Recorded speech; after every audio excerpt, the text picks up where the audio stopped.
స్వేచ్ఛా TV culture సాహితీ ప్రతిభ ప్రేక్షకులు, శ్రోతలు, చందాదారులు, శ్రేయోభిలాషులకు పరాభవనామ సంవత్సర ఉగాది శుభాకాంక్షలు. మీ జీవనాడి. ప్రస్తుత కార్యక్రమం జీవనాడి 98లో కవి, అనువాదకుడు అయిన సవ్యసాచి కవిత్వం పరిచయం చేయబోతున్నాం. సవ్యసాచిగా సాహితీకారులకు చిరపరిచితుడైన ఈయన అసలు పేరు ముళ్లపాటి సత్యనారాయణ. ఈయన అక్టోబర్ 18, 1966న ఖమ్మం జిల్లా సత్తుపల్లిలో జన్మించాడు. తల్లిదండ్రులు ముళ్లపాటి సీతాదేవి, కామేశ్వరరావు. తండ్రి ఉపాధ్యాయునిగా పదవీ విరమణ చేశారు. ఆయన సంగీత విద్వాంసుడు.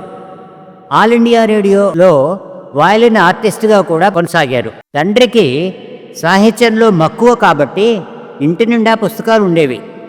అట్లా ఈయనకు చిన్నతనంలోనే శ్రీశ్రీ, సోమసుందర్, గురజాడ, గోర్కీ మొదలైన వారి రచనలు చదివే అవకాశం లభించింది.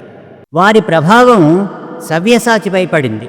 హై స్కూల్ రోజుల నుండి కవిత్వం రాయటం ఈయన అలవరుచుకున్నాడు. ఇప్పటి వరకు 2 కవితా సంపుటలు వెలువరించాడు. అందులో మొదటిది రెండే వర్ణాలు 2015లో ప్రచురితం. రెండోది నగ్నదేశం 2025లో ప్రచురితం.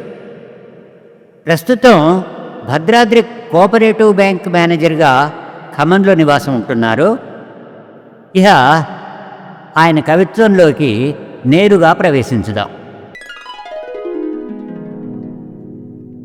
ముందుగా హక్కుల కెరటం. ఒకే ఒక్క స్వరం కరడుగట్టిన కఠిన మత మౌఢ్యాలను ప్రశ్నించింది. ఆ కంఠం కోట్లాది కంఠస్వరాలను ఏకం చేసి అనంత దిగంతాల మారుమోగి భువన ఘోషై నినదించింది. తరతరాలుగా నిర్బంధాల పరదాల మాటున, దుర్గంధాల భావాల చాటున అణచబడిన అగ్నిపర్వతం ఒక్కసారిగా పేలి సమస్త మానవాళిని ఏకం చేసింది. బానిస బంధనాలు, తుపాకీ తూటాలు ఆమె ఆత్మబలం ముందు మోకరిల్లాయి.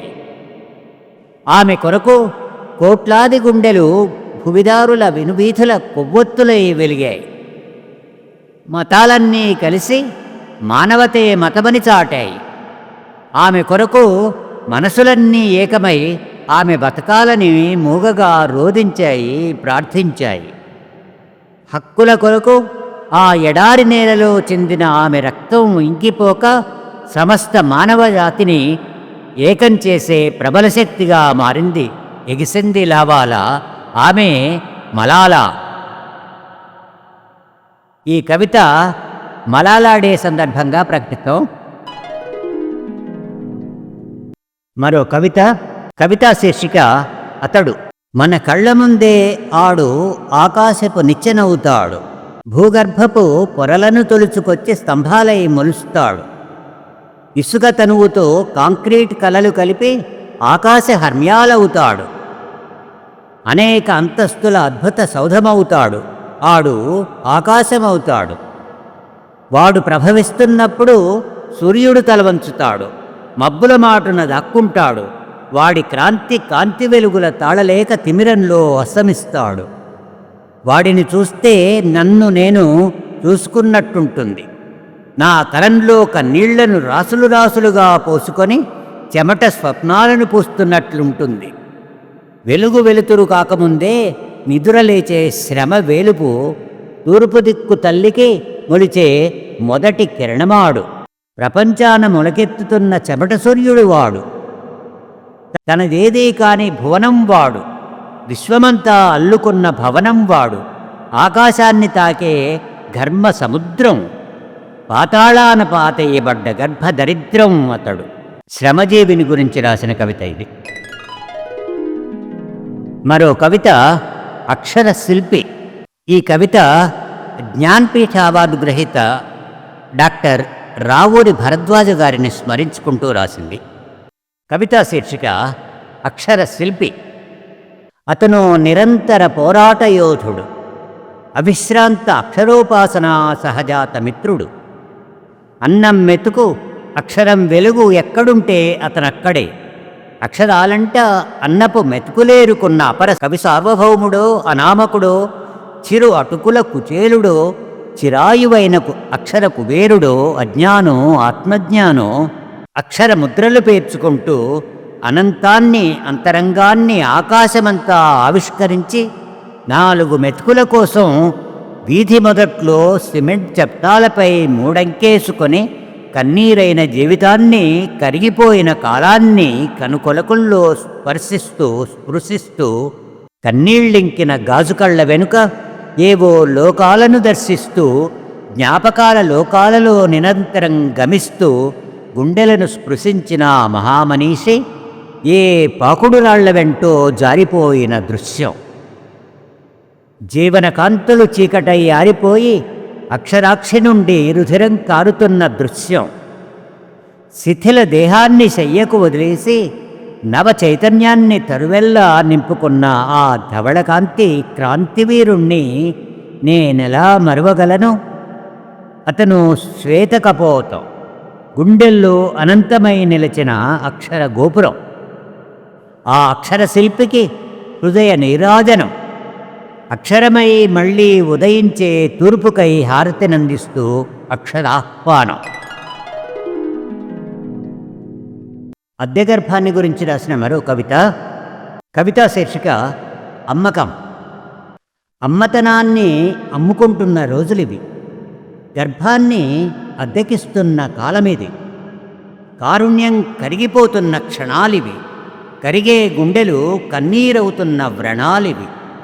ఇప్పుడు ఇక్కడే క్షణాలలో ఫాస్ట్ ఫుడ్ల బ్లడ్ బిడ్డ. ఎవరి బిడ్డ ఎవరో సంబంధాలేంటో నెట్లో చూసుకోండి. డార్విన్ కూడా ఇది నిర్వచించలేడు. కోతి కడుపులో మనిషి పుట్టలేడు. మనిషి కోతి అవుతున్నప్పుడు మూర్ఖత్వపు క్షణాలివి. మృగాలై మనుషులమనే లోకమిది. అద్దెకొంపలు సరే, గర్భాలను అద్దెకిస్తుంటే ముందు కాలాల్లో ఇళ్లతో పాటే అద్దె గర్భాలు చౌకబేరమే. అనుబంధాలు, ఆత్మీయ వర్షాలు గుండె ఆకాశం తెరిస్తే ప్రేమగా కురుస్తాయి. తడిస్తే తడిపేస్తాయి, ఆహ్లాదాన్ని అందిస్తాయి. అపార్థాల సుడిగుండాలని చెరిపేస్తాయి. ఆత్మీయ లోకాల్ని సృజిస్తాయి. ఆఖరిగా గర్భాలని అద్దెకివ్వొద్దు, గుండెల్ని అర్పించండి. విశ్వగర్భంలో మొలకెత్తండి, దీనుల గర్భాకలి తీర్చండి. ప్రజలే చరిత్ర నిర్మాతలు. వీరుల త్యాగాల్ని స్మరిస్తూ రాసిన మరో కవిత ఇది. కవితా శీర్షిక వేగు చుక్కలు. ఇంకా రాలిపడుతూనే ఉన్నాయి, నెత్తురు చూపులు విరిగిపడుతూనే ఉన్నాయి. చీకట్లలో కాగడాలు విరిగిపోతూనే ఉన్నాయి. పొద్దుపడిచిన ఎర్రని పొలికేకలు కూలుతూనే ఉన్నాయి. మొలుస్తున్న పిడికిళ్ళు తెగ నరకబడుతూనే ఉన్నాయి. ఘీంకారపు కంఠాలు సంధించిన ప్రశ్నలు, ఎదురు తిరిగిన దేహాలు తెగిపడుతూనే ఉన్నాయి. దోపిడీదారుల్లో నిలచి కన్నీళ్లకు దోసిలు పట్టి వేదనలను గుండెకెత్తుకొని వేకువలై మలిచిన అగ్గిరవ్వ కాంతిరేఖ మరిగిపోతూనే ఉన్నాయి, రాలిపోతూనే ఉన్నాయి. ప్రపంచమంతా మూలమూలన ఇవే యథార్థ జీవులు, యథార్థ గాథలు. ఇంకెన్నాళ్ళని ప్రశ్నిస్తూ వస్తారు. దౌర్జన్యపు వేయి పడగలు ఖండించే ఖడ్గాలు అవనిదారుల్లో వెన్నెలలై పొడుచుకొస్తారు, చీకటిని చీల్చుకొస్తారు. నేలనింకిన వీరుని రక్తం వృధా పోదు, వృధా పోదు. ఉవ్వెత్తున ఎగిసిన జ్వాలలు భువనమంతా రగిలిస్తాయి, కణకణమండి కాలుస్తాయి. కొత్త మలకలై యోధులు పుడమి కడుపున మళ్ళీ మొలుచుకొస్తారు, తూర్పు దిక్కుని చీల్చుకొస్తారు. ప్రస్తుత సమాజంలో దొంగ సన్యాసులు, దొంగ దేవుళ్ళు ప్రత్యక్షమవుతున్నారు. వాటిని గురించి రాసినటువంటి కవిత ఇది. కవితా శీర్షిక దేవుడు. వేలికొసల నుండి విభూతి రాలుతోంది, హుండీ నిండుతోంది. జనం జనం తండోపతండాలుగా జనం. పాద ప్రక్షాళనకు 25,000, విభూతి పండుకు 20,000, ఆశీస్సులు కావాలంటే 5,000. జనం జాతర మొదలైంది. మొక్కుతున్నారు, కాళ్ళు నొక్కుతున్నారు, వేళ్ళు నాకుతున్నారు. శిష్యుల మాటల మెస్మరింజన్లో పడి బాక్సాఫీస్ బంపర్ హిట్. సినిమాల క్యూ పెరిగిపోతోంది. అయ్యా ఆకలి, ఓ రూపాయి ధర్మం చేయండి బాబూ. ముసలి బిచ్చగత్తె మూలుగు, చీచీ అవతలికి పో, చిదరింపు. ఇటొచ్చావంటే కాళ్ళిరగ కొడతా, కసిరింపు. జనం జాతర నడుస్తోంది, హుండీ నిండుతోంది. ఊనకమొచ్చినట్లు వాళ్లల్లో వాళ్లే నవ్వుకుంటున్నారు, కావలించుక ఏడుస్తున్నారు, ఊగిపోతున్నారు, పిచ్చి చేష్టలతో చెలరేగిపోతున్నారు. బిచ్చగత్తెకు రూపాయి ఇవ్వని జనం కొత్త దేవుడి మాయలో కోట్లు గుమ్మరిస్తున్నారు. నిలువు దోపిడీలిస్తున్నారు. వలువల దోపిడీల గురించి పాపం వారికి తెలియదు. వాడు మాత్రం ఈ పిచ్చి జనాన్ని చూస్తూ చిద్విలాసంగా మౌనముద్ర మాస్కు తొడుక్కొని నిద్రిస్తున్నాడు. సాహిత్యం ఎవరి కోసం? ప్రజల కోసం. ప్రజల కోసం పోరాడే వీరుల కోసం. కవితా శీర్షిక కవనమవ్వాలని అనిపిస్తున్నది. నాకిప్పుడు కవిత్వాన్ని మస్తిష్కపు గొంతులోకి వంపుకోవటం అవసరమనిపిస్తున్నది. రంగుల కలలన్నీ నల్లరంగు పులుముకొని అంతరంగ ఎడారిపై ఆలుతున్న ఆకులవుతున్నప్పుడు నాకిప్పుడు కవనంతో కలిసి నడవాలనిపిస్తున్నది. గమనంలో వేదనలకు వేదికై భువన ఘోషై నిలవాలనిపిస్తున్నది. కన్నీళ్లకు కవన దోసిళ్ళు పట్టాలనిపిస్తున్నది. నాకిప్పుడు కవిత్వాన్ని కరవాలంలో నింపాలనిపిస్తున్నది. సమాజవనంలోని దుర్మార్గాన్ని మొదలంట నరకాలనిపిస్తున్నది. నాకిప్పుడు కవిత్వాన్ని ఉద్యమాలదారుల్లో వంపాలనిపిస్తున్నది. వీరులు చిందించిన వేడినెత్తురు నేలల నుండి, అణచివేతల వెతల చీకటిల నుండి రేపటి వేకువకై బిగిసిన పిడికిలినై మొలవాలనిపిస్తున్నది. నాకెప్పుడూ కవిత్వంతో కలిసి యుద్ధభూమిలో వీరుల పదధూళిగా మెరవాలనిపిస్తున్నది. నేల కొరిగిన వీరుని చరణాల తొలిపువ్వుగా రాలి చిరుదివ్వెగా వెలగాలనిపిస్తున్నది. ఎందుకో నాకు కవనమంటే సముద్రగర్భం నుండి ఎగసే వడబానల గేయంలాగుంటుంది. నేల కడుపు తేల్చుగా పుట్టే అంకుర వేదనలాగుంటుంది. ఆకాశం గుండె ప్రేమతో చిలకరించే తుంపర గీతంలాగుంటుంది. చినుకుతడితో చిగురించే చిరు మలక చెమ్మలాగుంటుంది.